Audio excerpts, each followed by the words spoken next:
కళ్ళు చెడువైతే నీ దేహమంతయు చెడుగా చీకటిగా అది తీర్చబడుతుంది.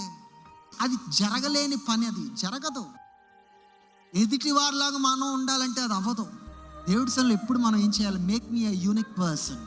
నన్ను ఒక ప్రత్యేకమైన, నా జీవితంలో నువ్వే ఆశించి ఉన్నావో, నీవు నాకే ఇవ్వాలనుకుంటున్నావో అది మాత్రమే నాకు దయచేయి.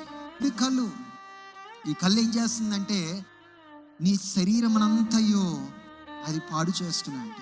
ఒకవేళ అటువంటి చెడు కళ్ళు నీకు ఉన్నట్లయితే ఇతను దేవుడికి సన్నిధిలో నువ్వు పశ్చాత్తాపపడాలి.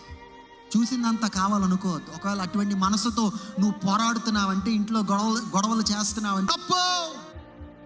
కుటుంబాలు పాడైపోతాయి. బిడ్డలారా, మీ తల్లిదండ్రులు కష్టపడిన ఆ సంపాదన పాడైపోతుంది. చెడు కలొద్దు మనకి.